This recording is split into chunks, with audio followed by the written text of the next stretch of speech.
Muy buenas tardes, hermanos, el Señor les bendiga.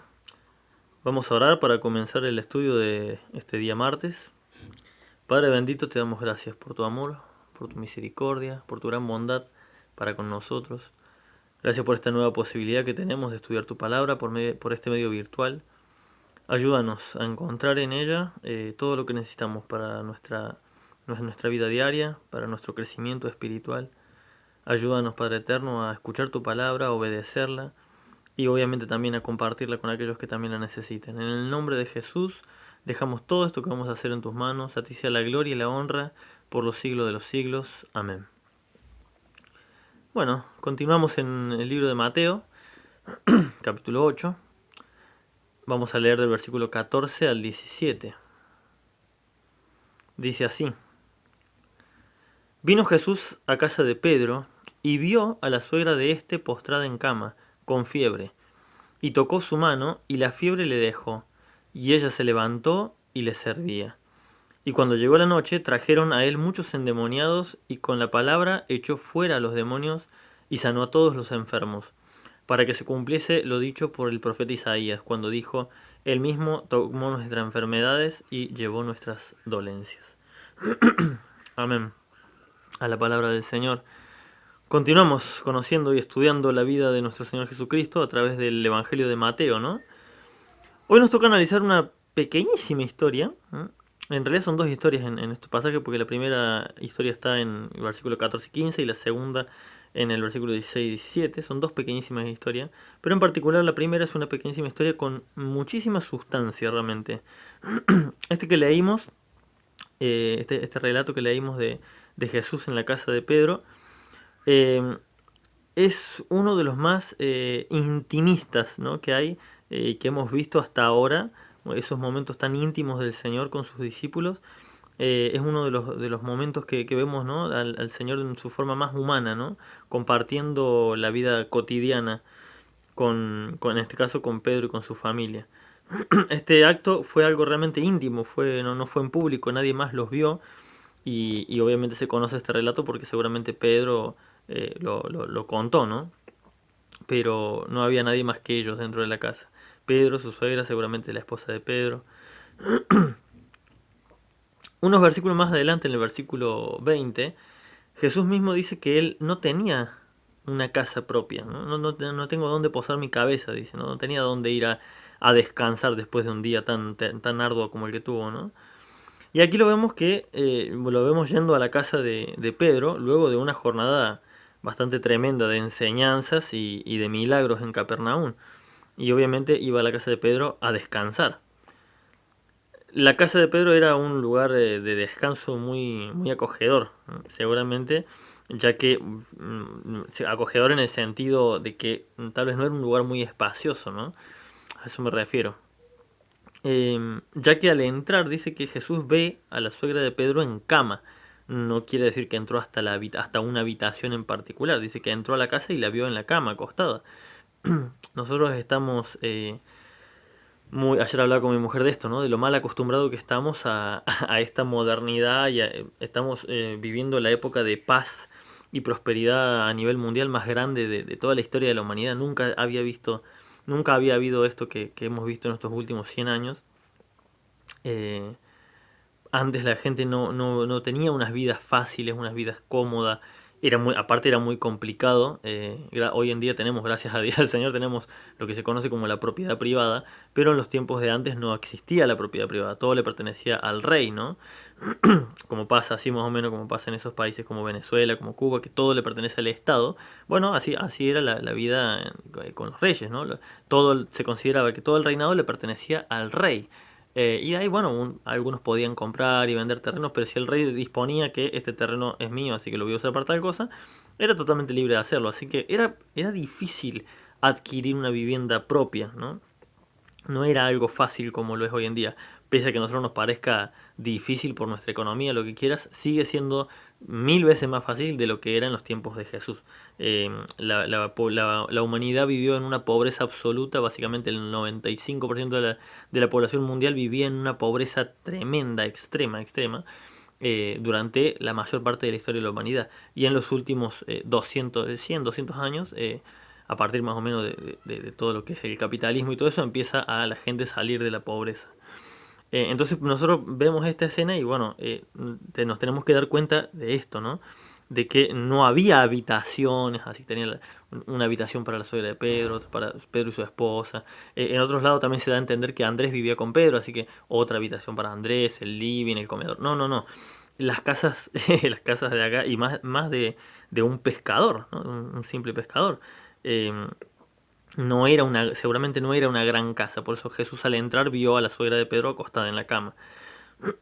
Tenemos que entender eso, era una casa, lo que hoy mal llamaríamos humilde, en realidad una casa pobre, se le podría llamar.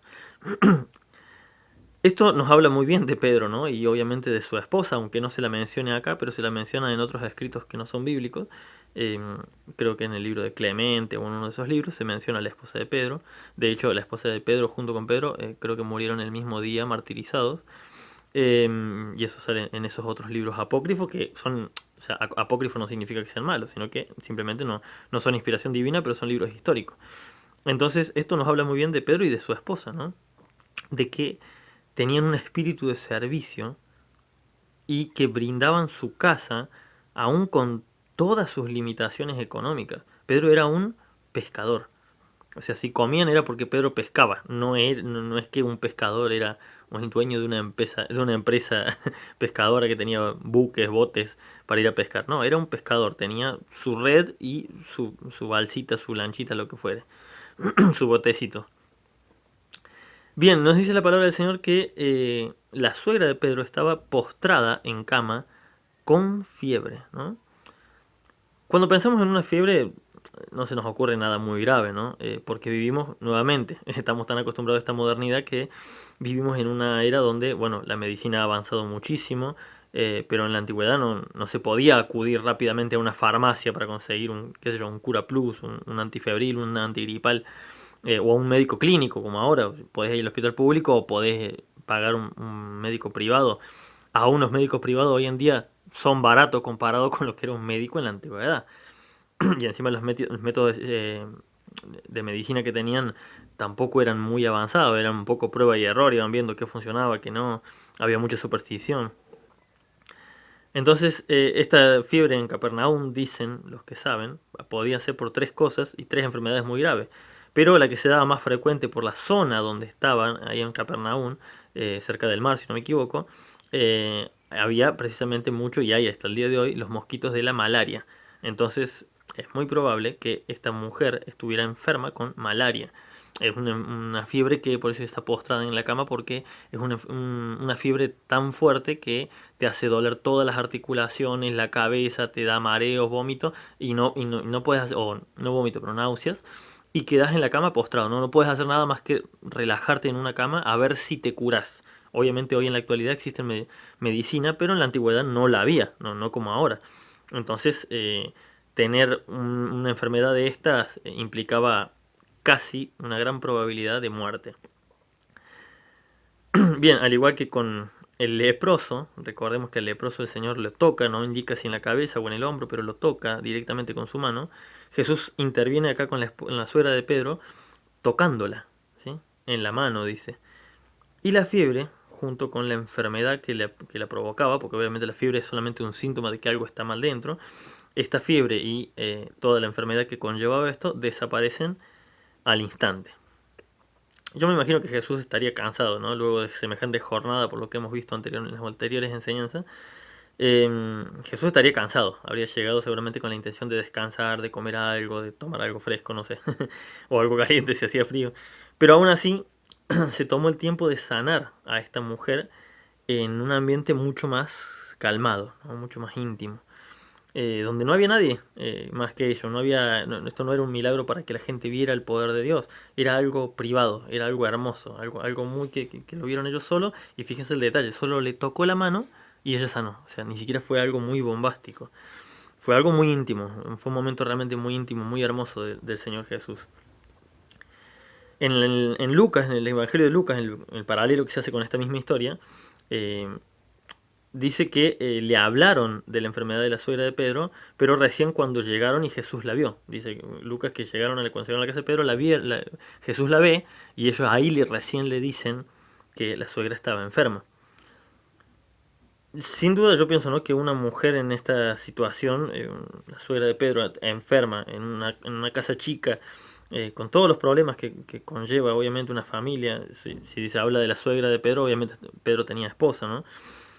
Tener a una mujer así en la casa habría sido, yo me imagino, una situación un poco incómoda. Podría además decir que hasta podría ser una carga esta mujer para el matrimonio de Pedro, ¿no? Y digo yo, qué mejor que haberle pedido rápido a Jesús que la sane, ¿no? Fíjense que Pedro estaba con Jesús cuando, como se llama, todos los discípulos estaban con Jesús cuando sana al siervo del centurión y ni siquiera hizo falta que lo vaya a tocar, lo sanó solamente con la palabra, ¿no? Entonces decimos, bueno, qué loco que Pedro no le haya dicho, oye, tengo a mi suegra enferma en casa, no puede hacer nada, no puede ayudar y le es una carga a mi esposa. No dijo nada Pedro de esto, ¿no? Pedro esperó hasta que Jesús mismo se percató de la situación en su casa. Fíjense qué loco. Esto por ahí no, lo hemos leído al pasar, pero no nos damos cuenta de la característica que nos muestra de Pedro, ¿no? De ese don de servicio y de humildad que tenía Pedro, a pesar de los errores que tenía, que muchos más adelante seguramente vamos a ver. Pero a pesar de esto, esto nos habla muy bien de Pedro, ¿no? Digo yo, cuán rápido acudimos a Jesús con nuestros problemas, ¿no? Y qué gran ejemplo encontramos en Pedro, que mientras servía a Jesús en el ministerio, no le habló de sus problemas personales. No le dijo nada, porque en Lucas queda claro de que recién cuando Jesús la vio, ahí le hablaron de que esta mujer estaba enferma. Hermanos, si bien es cierto que debemos sobrellevar las cargas los unos de los otros y que debemos orar los unos por los otros, hay que tener mucho ojo con esto. Esto no significa que debemos cargar a los hermanos con todos nuestros problemas personales.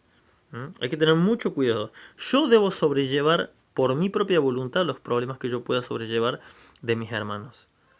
Pero eso no quiere decir que mis hermanos tienen que venir a cargarme a mí, ni que yo tengo que ir a cargar a mis hermanos con mis problemas personales. Mucho ojo con eso, son dos cosas muy distintas.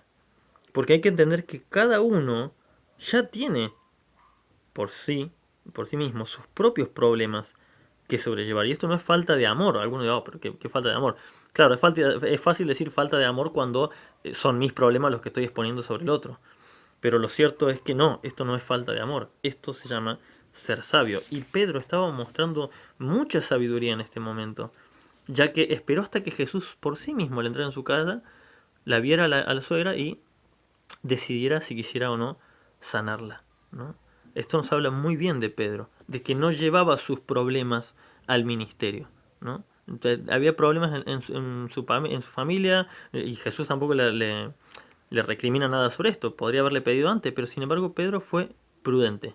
Esperó el tiempo correcto para que el Señor viera e hiciera como Él quiso.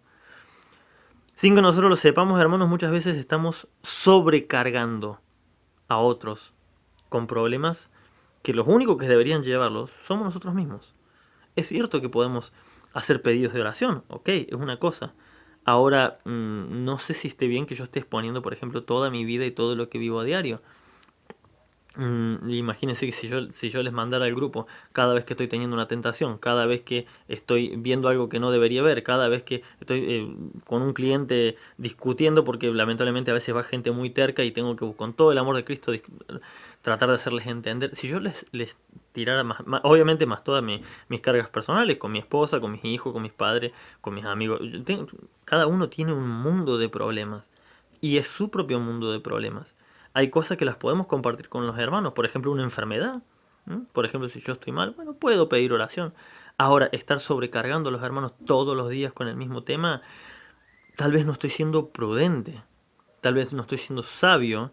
Y bueno, hay algunos que pueden simplemente no escucharlo, pero hay muchos otros hermanos que son muy amorosos, que buscan estar siempre atentos a las necesidades de los otros hermanos y se terminan sobrecargando, y se terminan sobrecargando. Yo mismo lo he visto, a hermanos sobrecargados porque están ellos con sus propias cargas y encima están pensando en que tal hermano no tiene trabajo y que tal hermano está pasando enfermedad y que tal hermano supuestamente le dio coronavirus y que tal hermano, no sé, tantas cargas, no puedes llevarlas una sola persona. También hay que ser prudentes en qué cosas podemos pedir oración y en qué cosas tal vez podemos ser un poquito más sabios y darnos cuenta de que es una prueba que Dios está tratando con nosotros, no hace falta exponerla. Y acá Pedro estaba entendiendo perfectamente esto. Claramente vemos que Pedro entendía esto y fue muy prudente de no sobrecargar a Jesús con una preocupación innecesaria que podía esperar hasta llegar a su casa. Imagínense toda la gente que lo seguía a Jesús, más todo la enseñanza que había dado, más todo, y encima Pedro venía con sus necesidades. No, Pedro pensó, seguramente ya va a llegar el momento, ¿no? Fíjese, leamos el versículo 14 y 15, dice, vino Jesús a casa de Pedro y vio a la suegra de éste postrada en cama con fiebre. Tocó su mano y la fiebre le dejó y ella se levantó y les servía. Bien, claramente Pedro y su esposa tenían una clara disposición de usar sus vidas y sus bienes materiales, porque era su casa, para servir a Cristo. Pero ahora vemos que esa disposición también estaba en la vida de la suegra de Pedro. ¿Mm? No se demoró ni un segundo, apenas su cuerpo sintió la mejoría, se levantó y dice y les servía. O sea, supongo que se levantó y les habría, no sé, preparado de comer o los habría ayudado con los quehaceres, con limpieza, con, qué sé yo, lavarles la ropa, no tengo ni idea. No sé, no lo aclara, pero les servía. Lo primero que hizo, apenas sintió una mejoría en su cuerpo, esta mujer fue levantarse y servir a Cristo. Pero hay algo muy interesante que estuve leyendo, en que las palabras que se usan en el original en griego, para cuando dice la expresión y les servía, da la idea de un servicio indefinido, o sea, un servicio que se podría llamar perpetuo, o sea, que no se acabó ahí. Como diciendo, a partir de ese día les empezó a servir en el ministerio. No quiere decir que, bueno, gracias Jesús, me sanaste, así que yo te voy a hacer una comida y listo, estamos a mano. No, no, a partir de ese día la suegra les empezó a servir en el ministerio.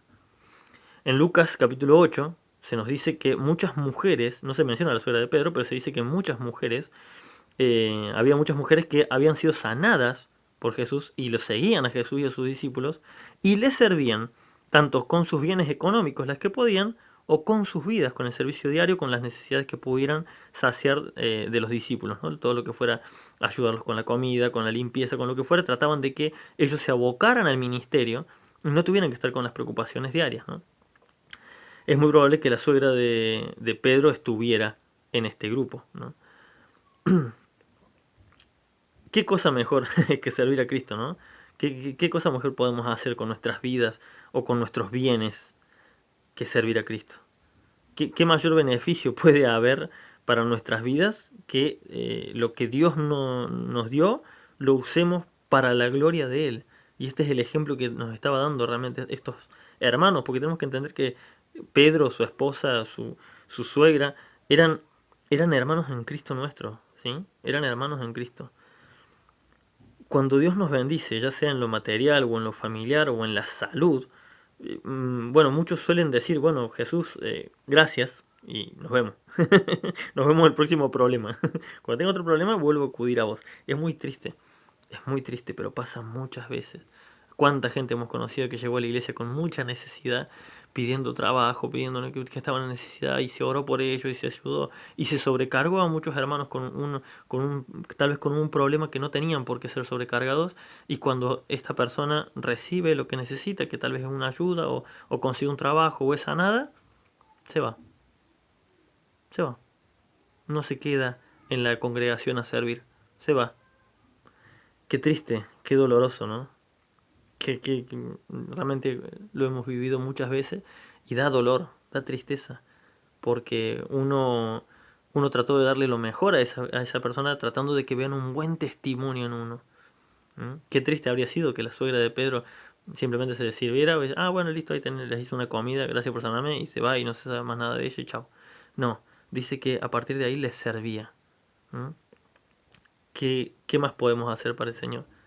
¿Qué menos, perdón? ¿Qué menos podemos hacer para el Señor que servirle con nuestras vidas? Vamos al versículo 16 y 17, dice, y cuando llegó la noche, fíjense cómo viene todo de corrido, ¿no? Y cuando llegó la noche, trajeron a él, a Jesús, muchos endemoniados, y con la palabra echó fuera a los demonios y sanó a todos los enfermos, para que se cumpliese lo dicho por el profeta Isaías cuando dijo, él mismo tomó nuestras enfermedades y llevó nuestras dolencias. Nos encontramos en los evangelios muchas veces con esta frase, ¿no? Que dice, para que se cumpliese lo dicho en tal lado, ¿no? O por tal profeta. La intención de los que escribieron los evangelios, y obviamente la intención detrás de esto estaba el Espíritu Santo de Dios inspirándolos, la intención era muy clara. Era que no quede duda de que Jesús era el Mesías profetizado, es el Mesías que estaban esperando. Vamos a ir a Isaías a leer rápidamente esta palabra que hablaba del Señor Jesús. Isaías capítulo 53, versículo 4 dice, ciertamente llevó él nuestras enfermedades y sufrió nuestros dolores, y nosotros le tuvimos por azotado, por herido de Dios y abatido. ¿Mm? Tenemos que tener en cuenta que esto fue escrito cientos de años antes de Cristo. Yo cuando escuché este pasaje por primera vez pensé que se refería que era algo que había sido escrito, no sé si en Hechos o en Romano, en alguna carta del Nuevo Testamento, ¿no? Porque digo, claramente está hablando de Jesús. Recuerdo que cuando me di cuenta de que era en Isaías, digo, che, pero estos son muchos años antes de Cristo. ¿Cómo que estaba hablando tan claramente de Cristo, no? Es difícil leer este pasaje y no darse cuenta de que está hablando claramente de Jesús. Pero a pesar de esto, muchos judíos le rechazaron y al día de hoy tienen el Antiguo Testamento lo tienen los judíos y lo leen y esta parte no ven a Cristo, no ven a Cristo o no lo quieren ver, no sé qué onda. Escuchaba hace poco a un judío mesiánico, un judío de estos que sí creyeron en Jesucristo, que decía lo que pasa es que cuando leen esa parte los rabinos o los maestros, los que sean, les dicen no, ahí no está hablando del Mesías, está hablando del pueblo de Israel o está hablando de tal otra cosa o de tal profeta. Les cambian la bocha para que no se enfoquen sus vidas. Es más, hasta dicen que ciertos pasajes directamente no son ni siquiera predicados en las sinagogas para que no se entienda que está hablando de Cristo, ¿no? Esto lo cuenta un mismo judío mesiánico. Entonces, es difícil no darse cuenta cuando lo lees claramente está hablando de Jesús. Y qué fácil, es decir, che, ¿cómo pueden ser tan necios de no darse cuenta, no? Pero lo cierto es que esta es una característica muy humana y, lamento decirlo, muy cristiana. Los cristianos, y me refiero no a los cristianos verdaderos, sino a las personas que dicen ser cristianas, suelen tener esta actitud de leer algo y hacerse los locos, hacerse como que no entendieron, como que no, está hablando de otro tema. No, eso era para el Antiguo Testamento, no, eso era para otro tiempo. ¿Cuántas veces leemos en la palabra de Dios mandamientos que no nos gustan y preferimos creer que está hablando de otra cosa, de no hacernos cargo, ¿no? Lo que queremos hacer es no hacernos cargo de lo que nos toca hacer si leemos ese pasaje. Bueno, luego de un pequeño descanso en la casa de Pedro, Jesús vuelve a la actividad. Fíjense todo lo que vimos que vivió, las enseñanzas que dio en el Sermón del Monte. Acá se entiende, en la forma en la que está cronológicamente, se entiende que tal vez todavía todo esto era parte del mismo día, muy probablemente. Tal vez no, pero algunos eruditos creen que era parte del mismo día. Eh, el Sermón del Monte, la sanidad del leproso, el centurión y ahora a la casa de Pedro a descansar y fíjense lo que dice que luego terminó llegando la noche. Así que luego de un pequeño descanso en la casa de Pedro, calculo que habrán comido, tomado algo, se habrán lavado los pies para relajarse un poco, Jesús vuelve a la actividad. ¿Mm? Dice el versículo 16 que cuando llegó la noche le trajeron muchos otros enfermos y endemoniados. Y aquí es donde entra otra categoría de necesidad que no había aparecido hasta ahora, que es la necesidad espiritual de la liberación. Estos son los endemoniados, ¿no? Que les traían. Gente que necesitaba ser liberada de distintas cosas. Esto de los endemoniados es un tema muy delicado. Acá lo vamos a ver muy por encima, nada más, no nos vamos a profundizar. Tampoco es un tema que nos vaya a llevar a la salvación o a perder la salvación. O sea, se puede estudiar más ligeramente y otro día se puede tratar más en profundidad, como por conocimiento, ¿no? Pero en Primera de Juan, capítulo 5, versículo 19, se nos dice que el mundo entero, el mundo entero está bajo el maligno. O sea, ¿esto qué significa? Que está bajo la autoridad del diablo, que todo el mundo está bajo la autoridad del diablo. Era común en la antigüedad ver a endemoniados, ¿no? Hay muchos ateos que dicen que solo eran enfermedades mentales, que eran personas que estaban mal psicológicamente o psiquiátricamente o lo que fuera, o problemas físicos dentro del cerebro, al compararlos con los enfermos mentales de hoy en día, se parece como, bueno, esto eran los grandes endemoniados, no es la gran cosa, parece, ¿no? Pero no nos olvidemos que no existen solamente lo que leemos en la Biblia, también existen los relatos históricos que están fuera de la Biblia, y muchos de estos testimonios extrabíblicos hablan de casos que claramente pasaban y eran cosas fuera de lo común. Estamos hablando de lo típico que conocemos de gente endemoniada. Fuerza sobrehumana, como también vamos a leer en algún momento más adelante. El endemoniado Gadareno dice que lo ataban con cadenas y rompía las cadenas. ¿Cómo? No existe un ser humano que pueda romper cadenas.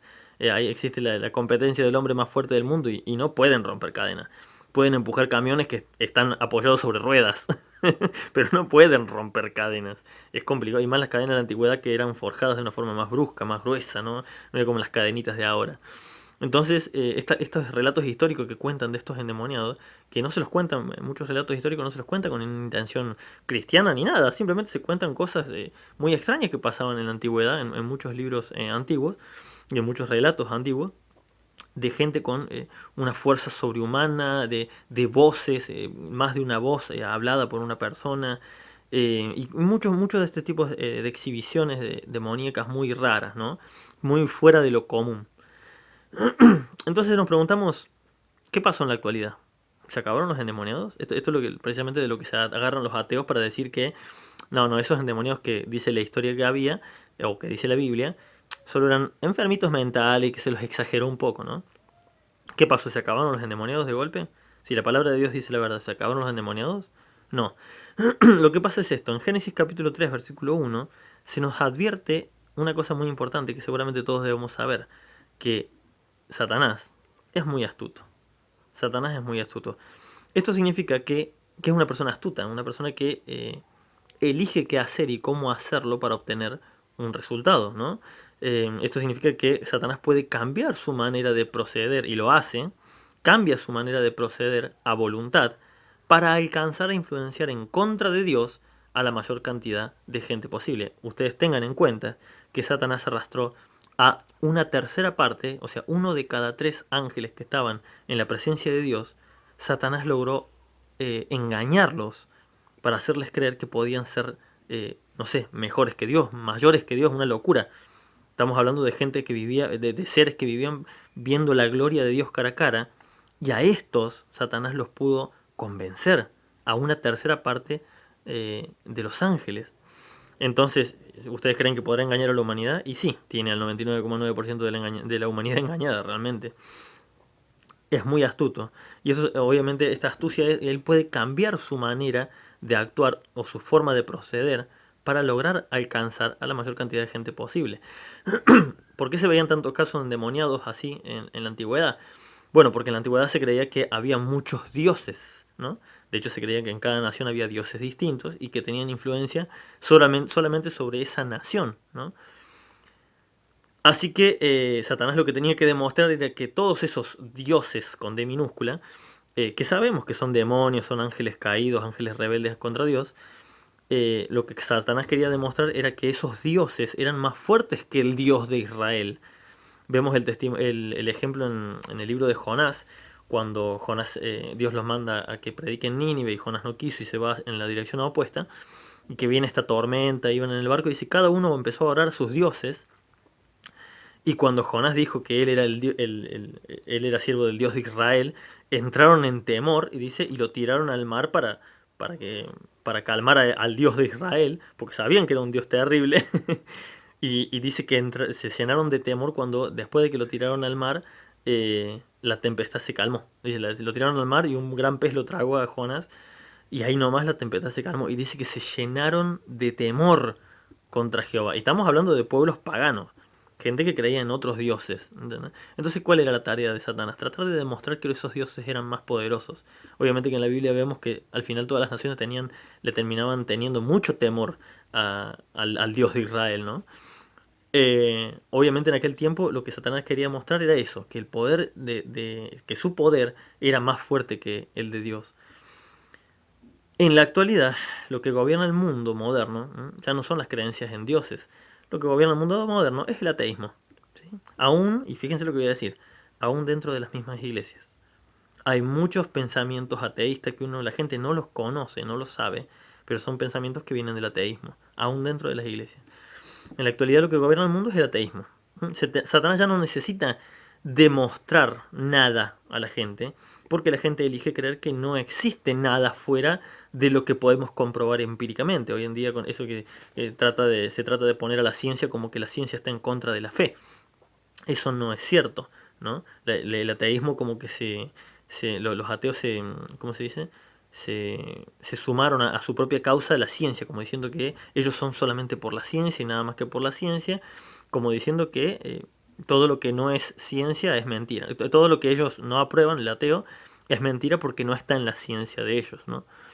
Eh, entonces ya Satanás no necesita demostrarle al mundo nada, porque el mundo elige creer que no hay Dios, que no hay diablo, que no hay infierno. Entonces, ¿cuál es la mejor manera? No mostrando nada, no permitiendo que vean manifestaciones satánicas, no permitiendo que vean. Fíjense que hay montones de testimonios de, en lugares donde abunda la brujería, ¿no? Sobre todo en África, las cosas que cuentan pastores que han ido a predicar, a misioneros que han ido a África, que han visto cosas terribles, cosas que vos no las podés creer, y no es uno o dos loquitos que andan comentando cosas, no, no, estamos hablando de muchos misioneros que van a África y cuentan cosas que se ven que son, que vos decís, Dios mío, ¿qué mundo viven allá?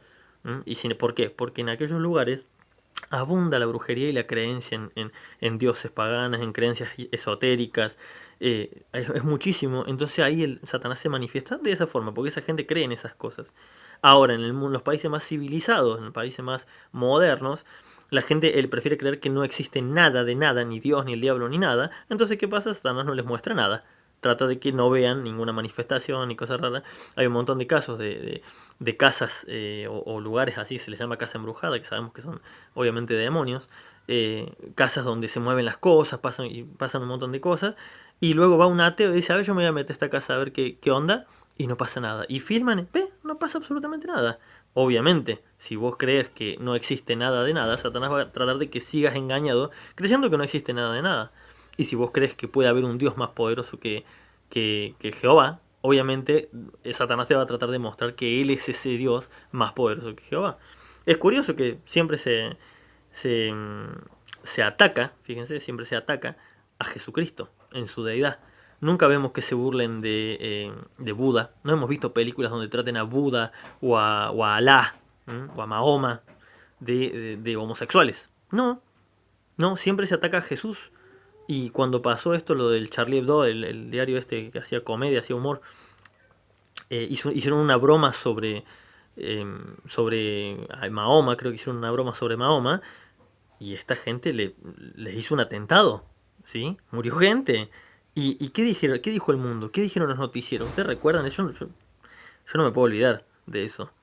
Pero todos, unánimes, decían, eso les pasa por estar burlándose de la religión de los musulmanes. Y yo decía, a ver, eso no pasaría si un cristiano empieza a matar gente por burlarse de Jesús. ¿Qué dirían? Ah, estos enfermos loquitos hay que meterlos a todos presos. Y sería cierto, porque Jesús no nos mandó eso. Pero ¿por qué de Jesús sí se vale todo, se puede decir lo que se quiera, y de los otros no se meten, no se burlan de los otros dioses? Aún de los dioses que ya se saben que no existen, como Zeus, los dioses griegos, romanos, lo que sea. Aún a ellos se los tiene como en una estima. Oh, sí, qué cultura maravillosa que creía en estos dioses. Fíjense qué locura. Pero Jesucristo, que es una persona que existió, que hay evidencia histórica de que existe, se prefiere no creer en él, se prefiere cuestionarlo, se lo trata de que era homosexual, de que era un demente, un loquito. ¿Por qué ese ataque a Jesús? Bueno, porque el mundo entero está bajo el maligno y Satanás les va a dar lo que tienen ganas de escuchar. Exactamente lo que tienen ganas de escuchar. En estos países vemos que pasan estas cosas, pero en el mundo civilizado la influencia satánica viene por otro lado, viene por el lado de la cultura, viene por el lado del libertinaje, de la homosexualidad, el egoísmo y bueno, y la maldad humana en unos extremos que dan miedo. Hay cosas que el mismo Google tiene que bloquear para que no accedan, no podamos acceder, porque hay cosas aberrantes de tortura, de violación y de cosas tan fuertes que mucha gente sube a internet y las tienen que estar Google bloqueando para que no lleguen a nuestros ojos. Y no digo, no trato con esto a Google de que dicen, oh, qué maravillosos son, no, lo hacen por conveniencia, obviamente, no les conviene que se esté viendo ese tipo de cosas, que se esté exhibiendo ese tipo de cosas. Pero fíjense, dicen que el Internet tiene tantas cosas, lo que se llama la Deep Web, la Internet oculta. Dicen que hay tantas cosas tan terribles de violaciones, de pornografía infantil, y toda esa maldad está ¿en dónde? En el mundo moderno. En el mundo moderno, justo en el mundo ateísta. Versículo 16, fíjense lo que dice. Y cuando llegó la noche trajeron a él muchos enfermos y con la palabra echó fuera a los demonios y sanó a todos los enfermos. Fíjense qué interesante. Tanto el leproso como la suegra de Pedro necesitaban un trato bastante personal, ¿no? Y fueron tocados por las mismas manos de Jesús. Pero al siervo del centurión y a estos endemoniados y enfermos dice que solo los curó ¿cómo? Con la palabra. Da mucha gracia, ¿no? Cuando vemos estos casos de exorcismo, ¿no? Que para expulsar demonios supuestamente, que al final nunca quedan bien expulsados, no sé por qué. Que tienen que hacer todo un circo y una parafernalia para mostrar, ¿no? esa supuesta liberación y el demonio grita y apártate, Satanás, Satanás, y gritan cosas así, ¿no? Una locura. Y cuando vemos los endemoniados que se aparecían al frente de Jesús, Jesús los echaba y le decía, váyanse, chau, fuera, y ya está. Si se acababa ahí nomás. Dice que los echaba ¿con qué? Con la palabra, o sea, con su palabra, de su propia boca. Y de esto hay muchos ejemplos en la Biblia. Asimismo, eh, al mundo moderno también se lo intenta convencer de la existencia de Dios por medio de la historia, por medio de hechos científicos que indican la existencia de un creador. Es cierto todo esto, pero lo cierto es que lo único que puede convencer a la gente de su pecado es la palabra de Dios. He visto muchos youtubers cristianos que tratan de hacer entender a gente no cristiana por medio de la historia, por medio de hechos científicos, que es cierto que muchas cosas prueban la existencia de Dios, o nos dan un indicio de la existencia de un ser todopoderoso que está por encima, el solo hecho el hecho de ver el universo, cómo está conformado. Hay muchos científicos que son ateos y dicen, aún así es muy raro que todo esto salga de la casualidad, ¿no? O sea, tiene que haber una fuerza mayor que está ordenando todo. Entonces muchos cristianos se enfocan en esto para tratar de convencer a la gente por medio del intelecto, y no es así. No es por medio del intelecto, es por medio de la fe. Todos los que estamos en Cristo seguramente hemos llegado por medio de la fe, porque creímos en esa palabra, porque una palabra nos tocó, y entonces creímos en esa palabra y a partir de ahí empezamos a seguir a Cristo. ¿Cómo expulsaba a estos demonios? ¿Cómo liberaba el Señor a estos hombres, a estas personas? Con la palabra. No hay otro método, no hay otra espada, no hay otra arma para el cristiano que la palabra de Dios. Lo único que necesitamos para liberarnos de la influencia del mundo y del pecado es la palabra de Dios. Ningún ritual, ninguna cosa que hagamos, ningún supuesto... Fíjense, vamos a ir a Colosenses, así terminamos. Fíjense lo que dice Colosenses, que es un pasaje que me llama mucho la atención porque muchos cristianos parece que no sé, que se lo borraron de la Biblia, ¿no? Fíjense lo que dice. Colosenses capítulo 2 versículo 20 dice, al 23 dice, pues si habéis muerto con Cristo en cuanto a los rudimentos del mundo, ¿por qué como si vivieses en el mundo os sometéis a preceptos tales como no manejes, ni gustes, ni aun toques, en conformidad a mandamientos y doctrinas de hombres? Cosas que todas se destruyen con el uso. Está hablando de, no, que no comas esto, que no te pongas esta ropa, que sí, ponete esta ropa porque esta sí es de Dios, porque... Ese tipo de cosas que son cosas materiales, no están en lo espiritual, no tienen nada que ver con lo espiritual. Todo lo que es, no, ponete esto, sacate esto, eso son cosas materiales, dice que se destruyen con el uso. ¿Mm? Tales cosas, dice acá el escritor de Colosenses, tales cosas tienen a la verdad cierta reputación de sabiduría en culto voluntario. O sea, yo hago esto porque yo quiero, no, yo me someto a esto porque en humildad y en duro trato del cuerpo, pero fíjense lo que dice, no tiene valor alguno contra los apetitos de la carne. El estar buscando agradar a Dios por medio de cosas que hacemos, ¿no? O de dejar, no, yo trato de no ver esta televisión, que es sano, ojo, yo soy el primero que te va a decir no veas a Tinelli ni esa mugre. Pero también hay otros que se van al extremo y dicen, no, yo no veo nada de televisión, yo no hago nada, no me conecto con internet, solamente leo la Biblia. Es como un duro trato del cuerpo innecesario. Si lo puedes hacer, bueno, gloria a Dios, genial. Pero no quiere decir que eso lo tengamos que imponer como una carga sobre otros hermanos, porque todos somos distintos y llevamos vidas distintas. Estas cosas, dice acá el escritor, no sé si es Pablo, creo, el de Colosenses, dice, tales cosas, o sea, de estar diciendo, no, yo no hago esto, no toco esto, no como lo otro, tales cosas tienen a la verdad cierta reputación de sabiduría, dicen culto voluntario, porque lo hacen porque quieren, en humildad, obviamente una supuesta humildad, porque si es humildad no tenés por qué estar alardeando de que lo haces, y en duro trato del cuerpo, pero no tienen valor alguno contra los apetitos de la carne. ¿Por qué?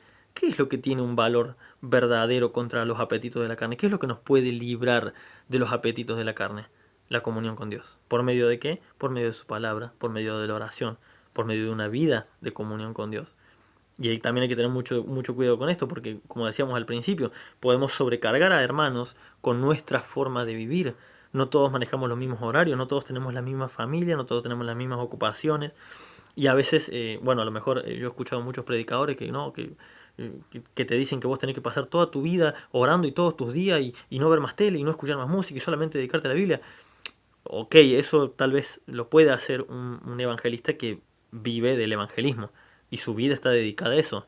Pero Pedrito, Juancito, que trabajan todo el día de sol a sol y quieren llegar a su casa y estar con su familia y relajar su cabeza un rato, no les puedes exigir que pasen 12 horas leyendo la Biblia porque tal predicador pasa 12 horas leyendo la Biblia. Estamos sobrecargando con nuestra forma espiritual de vivir, estamos sobrecargando a otros hermanos llevándolos a que vivan como nosotros queremos que vivan. Y no es así. Dios tiene una forma distinta de tratar con cada uno. Aunque todos debemos, obviamente, refugiarnos en la palabra de Dios, tenemos que tener mucho cuidado de no enfocarnos en nada que esté fuera de lo que dice la palabra de Dios. La palabra de Dios nos dice que estemos en comunión con Él, pero no nos aclara cuántas horas de oración y cuántas horas de lectura significa esa comunión con Dios. Así que tengamos mucho cuidado.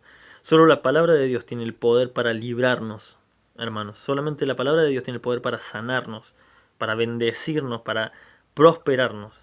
Pero depende de nosotros si la queremos conocer y sobre todo si la queremos obedecer, que es ahí donde está el enfoque en toda la Biblia. No está en ninguna otra cosa. Siempre lo que el Señor nos vuelve a traer es a lo mismo, la obediencia.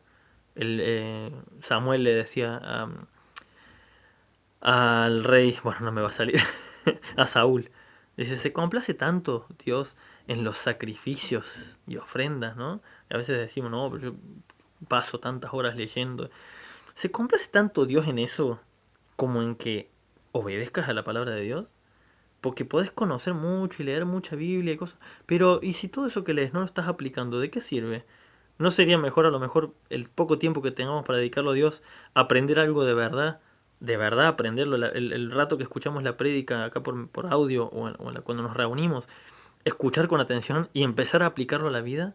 ¿Se complace tanto Dios en esa cosa bombástica de santidad que parecen tener algunos predicadores que vos decís, bueno, pero es inalcanzable este tipo? Y cuando leemos la Biblia vemos que esta gente vivían vidas normales, vivían vidas tranquilas, muchos de ellos. Otros no, otros eran perseguidos, pero no les Dios no le exigía el mismo nivel de compromiso a unos que a otros, porque sabía perfectamente de que no tenían el mismo tipo de vida. Así que nuestra vida esté enfocada en la palabra de Dios. Que nuestra vida se enfoque solamente en eso, en que estamos obedeciendo la palabra de Dios. Luego, obviamente, la oración es importante, pero el tiempo de oración es personal. Yo no les puedo decir, yo sé cuánto tiempo llevo yo de oración, pero yo no puedo estar diciendo, no, mira, yo oro tanto tiempo, a la mañana, a la noche. Eso es un asunto mío con Dios. Lo que yo sí les puedo decir es que nos enfoquemos en la obediencia a la palabra de Dios. Porque es por la palabra de Dios, por la palabra de Jesús, que estos demonios fueron librados, y estas personas fueron librados de sus demonios. Es por la palabra de Dios que Dios hizo todos los milagros que hizo. Es por su palabra. No era por otro tipo de cosas. No era porque Jesús hacía cierto ritualismo. No. Era solamente porque estaba enfocado en la palabra de Dios. Amén. El Señor les bendiga grandemente, hermanos.